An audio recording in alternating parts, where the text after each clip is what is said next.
നമസ്കാരം, യു അക്കാഡമിയിലേക്ക് സ്വാഗതം.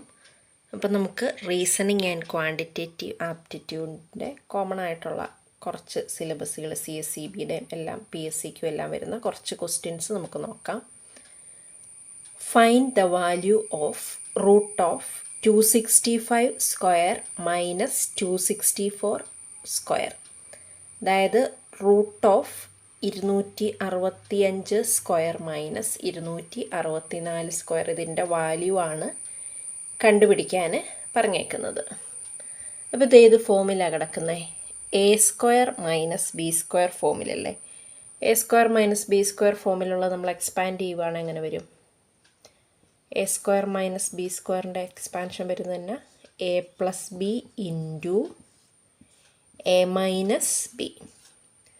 അപ്പോൾ ഈ റൂട്ടിനുള്ളിൽ എങ്ങനെ വരും? 265 പ്ലസ് 264ഉം 265 മൈനസ് 264. എക്സ്പാൻഷൻ നമ്മൾ ഈ ഒരു ഫോമിൽ എഴുതി. ഇനി 265 264 കൂടെ കൂട്ടിയാൽ എന്നാ വരും? എത്ര വരുന്നേ? 2 5 529 ഇൻറ്റു 265 നിന്ന് 264 കുറയ്ക്കുമ്പോൾ എത്രയാണ്? 1. അപ്പോൾ റൂട്ട് ഓഫ് 529 ഇൻറ്റു 1 അതെന്ന് പറയുന്നത് റൂട്ട് ഓഫ് 529 അല്ലേ. 529 എന്ന് പറയുന്നത് 23ൻ്റെ സ്ക്വയർ അല്ലേ 529. അപ്പോൾ ആൻസർ എത്ര വരും? 23. അപ്പോൾ ഈ ക്വസ്റ്റ്യനിൽ ജസ്റ്റ് ഇത് ഏത് ഫോമിലാണ് കിടക്കുന്നത്? A square minus B square ഫോമില റൂട്ടിനുള്ളിലുള്ളത് കിടക്കുന്നത്. അപ്പോൾ എ സ്ക്വയർ മൈനസ് ബി സ്ക്വയറിൻ്റെ എക്സ്പാൻഷൻ എന്നതാ A plus B into A minus B. അപ്പം നമ്മൾ ആ വാല്യൂസ് ഇവിടെ കൊടുത്തു. 265 264 കൂടെ എ പ്ലസ് ബിയുടെ ഫോമിൽ എഴുതി. എ മൈനസ് ബി ഫോമിൽ 265 മൈനസ് 264 എഴുതി. അപ്പോൾ ഇത് രണ്ടും കൂടെ കൂട്ടുമ്പം 529. ഇത് തമ്മിലുള്ള ഡിഫറൻസ് എത്രയാണ്? 1. അപ്പം റൂട്ട് ഓഫ് 529 എന്ന് പറയുന്നത് 23ൻ്റെ സ്ക്വയർ അല്ലേ 529. അപ്പം ആൻസർ 23. നമുക്ക് അടുത്തൊരു ചോദ്യം നോക്കാം.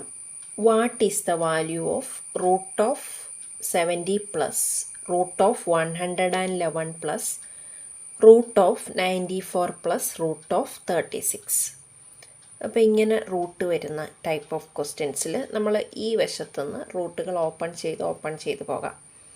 അപ്പം നന്നായിട്ട് അറിയാവുന്നവർക്ക് അധികം സ്റ്റെപ്പൊന്നും എഴുതേണ്ട ആവശ്യമില്ല. അപ്പോൾ നമ്മളെല്ലാ സ്റ്റെപ്പും ഒന്ന് ജസ്റ്റ് ചെയ്ത് കാണിക്കാം. അപ്പം പ്രാക്ടീസ് ആകുമ്പോഴത്തേനും കുറച്ച് സ്റ്റെപ്പിലൂടെ ഇത് ആൻസറിലേക്ക് എത്താൻ പറ്റും. അപ്പം root 70 plus root of 111 plus root of 94 plus ഈ അവസാനത്തെ റൂട്ട് നമുക്ക് മാറ്റാം. റൂട്ട് ഓഫ് 36 എന്ന് പറഞ്ഞാൽ തന്നെ 6. അപ്പോൾ ആ സ്റ്റെപ്പ് അത് ചെയ്തു. ഇനി root of 70 plus root of 111 plus root of ഈ 94ഉം 6ഉം കൂടെ കൂട്ടുമ്പോൾ എത്ര വരും? 100. Root of 70 plus root of 101 plus root of 100 എത്രയാണ്? 10. റൂട്ട് ഓഫ് 70 പ്ലസ് ഇനി 111ഉം 10ഉം കൂടെ കൂട്ടുമ്പോൾ എത്രയാണ്? 121. വീണ്ടും 70 പ്ലസ് റൂട്ട് ഓഫ് 121 എന്ന് പറയുന്നത് എത്രയാണ്? 11 അല്ലേ. 11ൻ്റെ സ്ക്വയറല്ലേ 121. ഇനി ഇത് രണ്ടും കൂടെ ആഡ് ചെയ്യുമ്പോൾ എത്രയാണ്? 70ഉം 11ഉം കൂടെ കൂട്ടി തന്നെ വരും 81. റൂട്ട് ഓഫ് 81 എന്ന് പറയുന്നത് എത്രയാണ്? 9ൻ്റെ സ്ക്വയർ അല്ലേ 81. അപ്പം റൂട്ട് ഓഫ് 81 എന്ന് പറയുന്നത് 9. അപ്പം 9 ആണ് നമ്മുടെ ആൻസർ. അപ്പോൾ അറിയാവുന്നവർക്കാണ് ഇത്ര സ്റ്റെപ്പൊന്നും ചെയ്യണ്ട. അപ്പോൾ എല്ലാവർക്കും മനസ്സിലാകാൻ വേണ്ടി ഞാൻ ഇത്ര സ്റ്റെപ്പ് അങ്ങ് ചെയ്തെന്നേ ഉള്ളൂ. ആദ്യമേ ഈ റൂട്ട് ഓപ്പൺ ചെയ്യുന്നു, ആ വാല്യൂ ഇപ്പുറത്ത് കിടക്കുന്നതിൻ്റെ കൂടെ കൂട്ടുന്നു, എന്നിട്ട് ആ കിട്ടിയ വാല്യൂവിൻ്റെ ആ റൂട്ട് അതങ്ങ് മാറ്റും, ഇതിൻ്റെ കൂടെ ആഡ് ചെയ്യുന്നു, കിട്ടിയ വാല്യൂവിൻ്റെ റൂട്ട് മാറ്റി അങ്ങനെ അവസാനം വരെ ലാസ്റ്റ് റൂട്ടും മാറ്റുമ്പോൾ നമ്മൾ ആൻസറിലേക്ക് എത്തും. ഇപ്പോൾ ഇവിടെ ആൻസർ 9. നമുക്ക് അടുത്തൊരു ചോദ്യം നോക്കാം. Ratio of principal and amount after 1 year is 10:12. Then rate of interest per annum is. അപ്പോൾ ഇത് ഒരു സിമ്പിൾ ഇൻട്രസ്റ്റിൻ്റെ ഒരു ചോദ്യമാണ്. അപ്പം പ്രിൻസിപ്പിളിൻ്റെയും എമൗണ്ടിൻ്റെയും റേഷ്യോ ഒരു കൊല്ലം കഴിഞ്ഞതെന്ന് പറയുന്നത് 10:12 ആണ് തന്നിട്ടുണ്ട്. അങ്ങനെയാണെങ്കിൽ rate of interest per annum കാണാനാണ് പറഞ്ഞേക്കുന്നത്. നമ്മുടെ സിമ്പിൾ ഇൻട്രസ്റ്റിൻ്റെ ഫോർമുല തന്നെ simple interest equal to PNR/100. അപ്പോൾ ഇതിൽ നമുക്ക് റേറ്റാണ് കണ്ടുപിടിക്കേണ്ടത്. ഇക്വേഷനിൽ ബാക്കി ഏതാ റേഷ്യോ തന്നിട്ടുണ്ട് പ്രിൻസിപ്പളിൻ്റെയും എമൗണ്ടിൻ്റെ. പ്രിൻസിപ്പളിൻ്റെ എമൗണ്ടിൻ്റെയും റേഷ്യോ 10:12 അല്ലേ. അപ്പോൾ അങ്ങനെയാണ് പ്രിൻസിപ്പളിനെ 10x എന്നും എടുക്കാം നമുക്ക്. എമൗണ്ടിനെ എത്രയാ 10:12 വരുമ്പോൾ എമൗണ്ട് 12x എന്നും എടുക്കാം. ഇപ്പോൾ പ്രിൻസിപ്പളിൻ്റെ സ്ഥാനത്ത് 10x എന്നും എമൗണ്ടിൻ്റെ സ്ഥാനത്ത് നമുക്ക് 12x എന്നും എടുക്കാമല്ലോ. പിന്നെ അതുപോലെ നമുക്ക് പ്രിൻസിപ്പിളും അറിയാം എമൗണ്ടും അറിയാം. അങ്ങനെയാണെങ്കിൽ ഇൻട്രസ്റ്റ് എന്ന് പറയുന്നത് എന്നതാ എമൗണ്ടിൽ നിന്ന് പ്രിൻസിപ്പിൾ കുറച്ചാൽ പോരെ. എമൗണ്ട് 12x ആണെങ്കിൽ പ്രിൻസിപ്പിൾ എത്രയാ 10x ആണ്.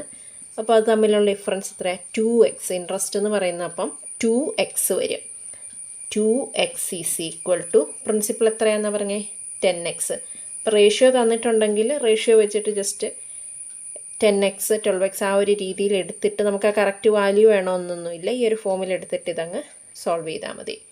അപ്പോൾ principle 10x. Number of years ഇവർ പറഞ്ഞിട്ടുണ്ട് എത്രയാണ് 1 ഇയർ. ഇനി റേറ്റ് അല്ലേ അറിയാനുള്ളൂ. റേറ്റാണ് നമുക്ക് കണ്ടുപിടിക്കേണ്ടത്. ബാക്കി എല്ലാ ടേംസും കിട്ടിയല്ലോ. Simple interest equal to PNR/100 എന്ന് പറഞ്ഞ ഇക്വേഷനെ സബ്സ്റ്റിറ്റ്യൂട്ട് ചെയ്യാനുള്ള ടേംസ് ഇതിൽ പ്രിൻസിപ്പളിൻ്റെയും എമൗണ്ടിൻ്റെയും റേഷ്യോ പറഞ്ഞിട്ടുണ്ട്. അപ്പോൾ അതിൽ നിന്ന് പ്രിൻസിപ്പിൾ എന്നുള്ളത് നമുക്ക് 10x എന്നും എടുക്കാം, എമൗണ്ട് 12x എന്നും എടുക്കാം. അപ്പോൾ പ്രിൻസിപ്പിളും എമൗണ്ടും അറിയാമെങ്കിൽ ഇൻട്രസ്റ്റ് കണ്ടുപിടിക്കാൻ മേലേ. എമൗണ്ടിൽ നിന്ന് പ്രിൻസിപ്പിൾ കുറയ്ക്കുമ്പോൾ നമുക്ക് ഇൻട്രസ്റ്റ് കിട്ടി. അങ്ങനെ simple interest is equal to principal എന്ന് പറയുന്നത് 10x, നമ്പർ ഓഫ് ഇയർ എന്ന് പറയുന്നത് 1 കൊല്ലമാണെന്ന് പറഞ്ഞിട്ടുണ്ട്. റേറ്റ് അറിയത്തില്ല, റേറ്റാണ് കണ്ടുപിടിക്കേണ്ടത്. അപ്പോൾ നമുക്ക് ഇതൊന്ന് ഇക്വേഷൻ സോൾവ് ചെയ്താലോ. നമുക്ക് എക്സും കൂടെ ക്യാൻസൽ ചെയ്യാൻ മേലേ. ഈ 0യും ഈ 0യും കൂടെ ക്യാൻസൽ ചെയ്യാം.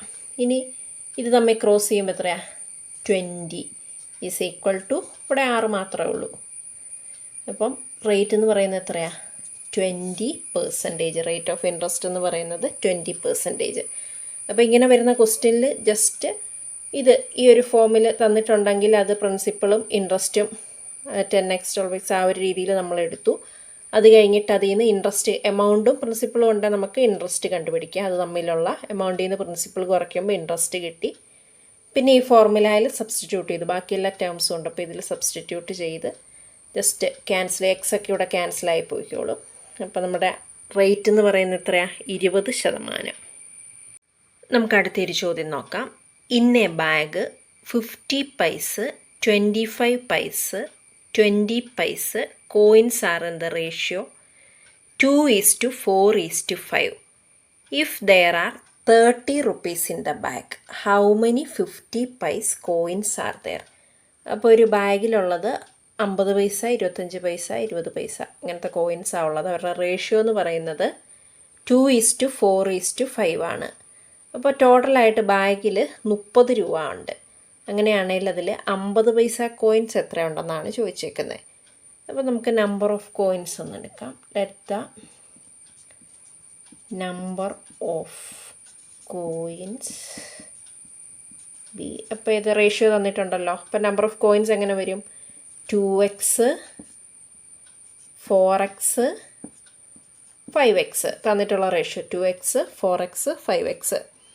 ഇനി പറഞ്ഞിട്ടുണ്ട് മൊത്തത്തിലുള്ള ഇത് എത്രയാണ് 30 രൂപയാന്ന് പറഞ്ഞിട്ടുണ്ട്. 30 റുപ്പീസിനെ നമ്മൾ പൈസയായിട്ട് മാറ്റാനാ ചെയ്യണം. 30 × 100 ചെയ്താൽ പോരെ.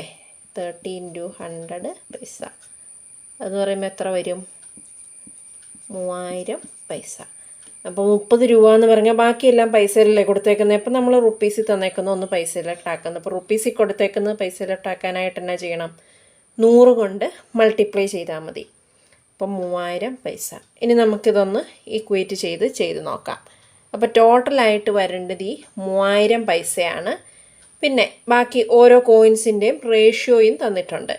അപ്പോൾ അങ്ങനെയാണെങ്കിൽ നമ്മളിതെങ്ങനെ ഒരു ഇക്വേഷനിലേക്ക് മാറ്റും. ആദ്യത്തേത് 2x എന്ന് പറയുന്നത് 2x നമ്പർ ഓഫ് കോയിൻസ് എത്രയാണ് 50 പൈസയുടെ വരും. ഓരോന്നിനും കറസ്പോണ്ടിങ് ആയിട്ടുള്ളത് എടുക്കുക. പ്ലസ് 4x ഇൻറ്റു എത്ര പൈസയുടെയാ? 25 പൈസയുടെ വരും. പ്ലസ് അടുത്ത എത്രയാ? 5x, അതെത്രയുടെയാ? 20 പൈസ. ഇതെല്ലാം കൂടെ കൂട്ടുമ്പോൾ എത്ര വരും? 3000 പൈസ വരും. അതായത് 2x ഇൻറ്റു 50 പൈസ, 4x ഇൻറ്റു 25 പൈസ, 5x ഇൻറ്റു എത്രയാ? 20 പൈസ. അതെന്ന് പറയുന്നത് മൊത്തം എത്രയാ? 3000 വരും. ഇനി ഇത് ഇക്വേറ്റ് ചെയ്യുവാണേ 2 ഇൻറ്റു 5 10, 0 കൂടെ ഇടുമ്പം 100x പ്ലസ് 25 4 എത്രയാ?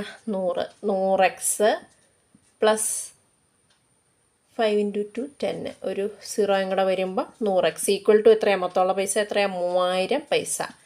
അപ്പോൾ ഇത്രയും കൂടുന്നതാണ് 3000 പൈസ. അങ്ങനെ ഇത് മൂന്നൂടെ കൂട്ടുമ്പോൾ എത്ര വരും? 300x equal to 3000. അങ്ങനെയാണ് എക്സിൻ്റെ വാല്യൂ എത്രയാണ്? 3000/300 അല്ലേ? എത്ര വരും? 10. ഓക്കെ, എക്സിൻ്റെ വാല്യൂ 10 കിട്ടി. ഇവിടെ കണ്ടുപിടിക്കാൻ ചോദിച്ചേക്കുന്നത് തന്നെ 50 പൈസയുടെ എണ്ണമാണ് ചോദിച്ചേക്കുന്നത്. 50 പൈസയുടെ റേഷ്യോ ഏതായിരുന്നു? 2x അല്ലേ എടുത്തേക്കുന്നത്. ഇതിന് 50 പൈസയ്ക്ക് കറസ്പോണ്ടിങ് ആയിട്ട് വരുന്ന റേഷ്യോ എടുക്കുമ്പോൾ എപ്പോഴും ഓർത്തോണം, ഈ പറഞ്ഞേക്കുന്ന ഓർഡറിൽ തന്നെ വേണം ഈ റേഷ്യോ എടുക്കാൻ. 50 പൈസയുടെയാണ് 2x, 25 പൈസയുടെ 4x, 20 പൈസയുടെ 5x. അപ്പോൾ ആ കറക്റ്റ് ആ ഓർഡറിൽ തന്നെ വേണം എടുക്കാൻ, അല്ലെങ്കിൽ അത് തെറ്റും. അപ്പോൾ 50 പൈസയുടെയാണ് ചോദിച്ചേക്കുന്നത്. 50 പൈസയുടെ റേഷ്യോ നമ്മളെടുത്ത് എങ്ങനെയാണ്? 2x എന്ന്. അപ്പോൾ 2x എന്ന് പറഞ്ഞാൽ എത്രയാണ്? 2 ഇൻറ്റു എക്സിൻ്റെ വാല്യൂ എത്രയാണ് കിട്ടിയേ? 10. അപ്പം 50 പൈസ കോയിൻ എത്രയുണ്ട്? 20 എണ്ണം. ഓക്കെ, അപ്പോൾ ഇങ്ങനത്തെ ക്വസ്റ്റ്യൻ കാണുമ്പം ജസ്റ്റ് ഈ തന്നിരിക്കുന്ന റേഷ്യോ, 50 പൈസയുടെ റേഷ്യോ എന്ന് പറയുന്നത് 2x, 25 പൈസയുടേത് വരുന്നത് 4x, 20 പൈസയുടെ 5x, അങ്ങനെ എടുക്കുന്നു. ഇതെല്ലാം കൂടെ കൂടുമ്പോൾ 30 രൂപ ഉണ്ടെന്നാണ് പറഞ്ഞേക്കുന്നത്. 30 രൂപ എന്നുള്ളത് നമ്മൾ പൈസയിലേക്ക് മാറ്റി. പൈസയിലേക്ക് മാറ്റണം എന്നാ ചെയ്യണം? 100 കൊണ്ട് 100 കൊണ്ട് മൾട്ടിപ്ലൈ ചെയ്യുമ്പോൾ അത് പൈസയിലേക്ക് വന്നു. ഇനി ഇതൊരു ഇക്വേഷനിലേക്ക് ആക്കുക. ഇത്രയും തുകകൾ, ഇത്രയും പൈസകൾ കൂടുമ്പോൾ ആണ് ഈ 30 രൂപ വന്നത്. 30 രൂപ എന്നുള്ളത് 3000 പൈസ വന്നേ. അപ്പോൾ അത് നമ്മൾ 2x എത്ര എണ്ണം ഉണ്ട്? 50 പൈസ. 4x എണ്ണം ഉണ്ട് 25 പൈസ. അതുപോലെ 5x എണ്ണം ഉണ്ട് 20 പൈസ. ഇതെല്ലാം കൂടെ കൂട്ടുമ്പോൾ 3000. അങ്ങനെ നമ്മൾ ഇത് തമ്മിൽ മൾട്ടിപ്ലൈ ചെയ്തു. അപ്പം 100x plus 100x plus 100x വന്നു. അതെല്ലാം കൂടെ കൂട്ടുമ്പോൾ 300x എന്ന് പറയുന്നത് 3000 ആണ്. അപ്പം അതിൽ എക്സിൻ്റെ വാല്യൂ കിട്ടി. എക്സിൻ്റെ വാല്യൂ 10 കിട്ടി. ഇനിയിപ്പോൾ ഓരോ കോയിൻ്റെ എണ്ണം വേണമെങ്കിൽ കാണാൻ പറ്റും. ഇപ്പം നമുക്ക് ഇവിടെ ചോദിച്ചേക്കുന്നത് 50 പൈസയുടെ കാണാൻ. 50 പൈസയുടെ നമ്മൾക്ക് കറസ്പോണ്ടിങ് വന്നിരുന്നത് എത്രയാണ്? 2x. അതുകൊണ്ട് 2 ഇൻറ്റു 10 എന്ന് പറയുന്നത് 20. ഇനിയിപ്പം 25 പൈസയുടെ ആണെങ്കിൽ 4x വരും. അപ്പോൾ 4 ഇൻറ്റു 10 വരും. അപ്പോൾ 40. 20 പൈസയുടെ ആണെങ്കിൽ 5 ഇൻറ്റു 10 വരും, 50. അങ്ങനെ ഓരോന്നിൻ്റെ ഏതിൻ്റെ ആണോ ചോദിക്കുന്നത് അതങ്ങനെ അങ്ങ് കണ്ടാൽ മതി. ഈ റേഷ്യോയിൽ ഇട്ട് കൊടുത്താൽ മതി എക്സിൻ്റെ വാല്യൂ. അപ്പോൾ ഇവിടെ ആൻസർ 50 പൈസയുടെ ആയതുകൊണ്ട് 20 എണ്ണം ഉണ്ടായിരുന്നു. 20 ആൻസർ. അപ്പോൾ നമുക്ക് അടുത്തൊരു ചോദ്യം നോക്കാം. What is the value of x if root of 1 plus x by 144 is equal to 13/12? അപ്പോൾ ഇതിൽ നിന്ന് നമ്മൾ എക്സിൻ്റെ വാല്യൂ കണ്ടുപിടിക്കാനാണ് ചോദിച്ചേക്കുന്നത്. അപ്പോൾ ഇവിടെ ഒരു റൂട്ട് കൊണ്ട് എക്സിൻ്റെ വാല്യൂ കണ്ടുപിടിക്കാൻ ചോദിക്കുമ്പോൾ അങ്ങനെയുള്ള കേസിൽ ഇവിടെ റൂട്ടൊന്നുമില്ല. അപ്പോൾ നമുക്ക് എന്ത് കേസാണെങ്കിലും നമുക്ക് റൂട്ട് മാറ്റണമെങ്കിൽ നമുക്ക് സ്ക്വയർ ചെയ്ത് കഴിഞ്ഞാൽ റൂട്ട് മാറ്റാം. അപ്പോൾ രണ്ട് വശത്തും സ്ക്വയർ ചെയ്യണം. അപ്പോൾ സ്ക്വയറിങ് ബോത്ത് സൈഡ്സ്.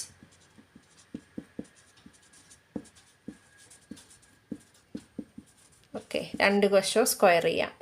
അപ്പോൾ ഇത് root of 1 plus x by 144 അങ്ങ് സ്ക്വയർ ചെയ്യുന്നു. ഇനി എന്താ 13/12 സ്ക്വയർ ചെയ്യുന്നു. അപ്പോൾ സ്ക്വയർ ചെയ്യുമ്പോൾ ഇതിൻ്റെ കേസിൽ എന്താ വരുന്നത്? സ്ക്വയർ ചെയ്യുമ്പം ഈ റൂട്ട് അങ്ങ് മാറും. അപ്പോൾ ഇതെങ്ങനെ വരും? 1 പ്ലസ് എക്സ് ബൈ 144 എന്നും ആകും. ഇതിൻ്റെ കേസിലോ 13ൻ്റെ സ്ക്വയർ എത്രയാ? 169. ഇനി 12ൻ്റെ സ്ക്വയർ എത്രയാ? 144. അപ്പോൾ ഇത് രണ്ട് വശം സ്ക്വയർ ചെയ്തപ്പോൾ ഇത് റൂട്ടുള്ളത് സ്ക്വയർ ചെയ്തപ്പോൾ റൂട്ടും പോയി, ഇവിടെ സ്ക്വയർ ചെയ്തപ്പം 169/144 എന്നായി. ഇനി നമുക്കിത് ഇങ്ങോട്ട് ക്രോസ് ചെയ്യാമല്ലോ. 144 പ്ലസ് എക്സ് ബൈ 144 എന്നാവും. ഇതൊക്കെ അറിയാമല്ലോ അല്ലേ ബേസിക് കാര്യങ്ങൾ. അപ്പോൾ ഇല്ലെങ്കിൽ നമുക്ക് അതിൻ്റെ ക്ലാസ് അറിയത്തില്ലെങ്കിൽ ഒന്ന് കമൻറ്റ് ചെയ്താൽ മതി. ഇപ്പോൾ ബേസിക് ഓപ്പറേഷൻസിൻ്റെ ഒക്കെ ക്ലാസ് വേണമെങ്കിൽ ഇടാം. അത് ഈക്വൽ ടു 169 ബൈ 144. അപ്പോൾ ഇത് രണ്ടും ഇങ്ങനെ നിൽക്കുമ്പോഴത്തേനും നമുക്ക് ഈ രണ്ടെണ്ണം തമ്മിൽ ക്യാൻസൽ ചെയ്യാൻ പറ്റുമല്ലോ. അതൊക്കെ ബേസിക് മാത്തമാറ്റിക്കൽ ഓപ്പറേഷൻസ് അറിയാമെന്ന് വിശ്വസിക്കുന്നു. അറിയത്തില്ലെങ്കിൽ ഒന്ന് പറഞ്ഞാൽ മതി. അപ്പോൾ ഇതും തമ്മിൽ ക്യാൻസൽ ചെയ്യാം, ഇതും തമ്മിൽ ക്യാൻസൽ ചെയ്യാം. ഇവിടെ പ്ലസ് ഉണ്ടുകൊണ്ട് പറ്റിയല്ല, നോർമൽ നമ്പേഴ്സ് ആണെങ്കിൽ അങ്ങനെ ക്യാൻസൽ ചെയ്യാം. നമുക്കത് ക്രോസ് ചെയ്ത് എഴുതേണ്ട ആവശ്യമൊന്നുമില്ല, പെട്ടെന്ന് ക്യാൻസൽ ചെയ്യാം. അപ്പോൾ ഇത് തമ്മിൽ ക്യാൻസൽ ചെയ്യാം. ഇതും 144, ഇതും 144, ഇവർ രണ്ടും ക്യാൻസൽ ചെയ്യുന്നു. അപ്പം 144 പ്ലസ് എക്സ് ഈക്വൽ ടു 169 എന്നായി. അങ്ങനെയാണ് എക്സിൻ്റെ വാല്യൂ കണ്ടുപിടിക്കുന്നത് തന്നെ.